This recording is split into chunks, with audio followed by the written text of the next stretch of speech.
ভাইজান আপনি বলেন শাই বাচ্চা করে দেন ভিতরে বাবা ছেড়ে দেন শাই ধরে রাখছে এইভাবে এদের জন্য না হয় একদম ব্যাপার হইলে হোক না হইলে নাই আমি কোনো বুঝাইতে পারলাম পড়া আমার হোক আর না হলে জুড়ে বলবো আমার যে একটা জড়তা কারণ পড়ার যে একটা জড়তা সেটা ভাইকে তুষ্ট হয়ে যাবে তারপর আপনি পড়া পাবেন শাই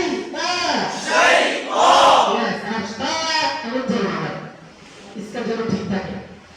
शायद उच्चारण समय करें तो बोलिए जरूर ठाक থাকবে সেটা এমন করা যাবে না তাই না তার বিশুদ্ধি নষ্ট হয়ে যাবে শাইতানির রাজিম শাইতানির রাজিম আবার সবাই একসাথে আউযু বিল্লাহ আউযু বিল্লাহি মিনাশ শাইতানির রাজিম আমি যা বুঝেছি মনে আমি বুঝাইতে পারি নাই শাইতা কেন ঠুট উচ্চারণ করে যারা কি বলে বাচ্চাদের এটা খেয়াল করেন শাইতা শাইতা আর দালের মধ্যে কোনো পার্থক্য নাই একটু সামান্য পার্থক্য ও পাতলা হবে মোটা হবে দেখেন দা মোটা করে দিলে হয়ে যায় শুধু মোটা করবেন ঠোঁট যেন আলাদা না ঠোঁটের জায়গায় ঠোঁট থাকবে কারণ এটা ঠোঁটের হরফ বলেন না কেন ঠোঁটের হরফ তাহলে লাগাবেন না দেন শাইতা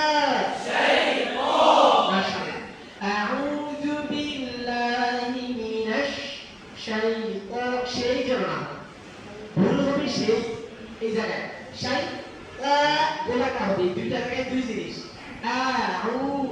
দুইয়ের জায়গায় দু হওয়ার চেষ্টা করবে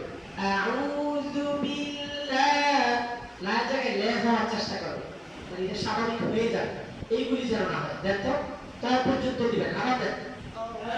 আউযু বিল্লাহি মিনাশ শাইতানির রাজিম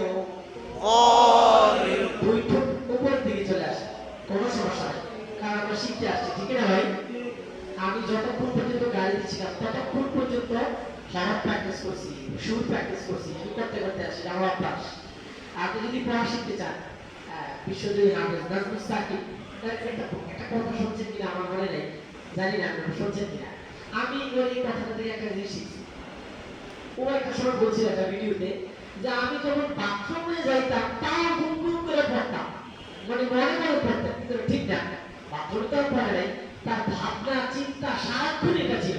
সেজন্য আল্লাহ ভালো বানায় দিয়েছে ঠিক না আমি যদি কি বুঝাইলাম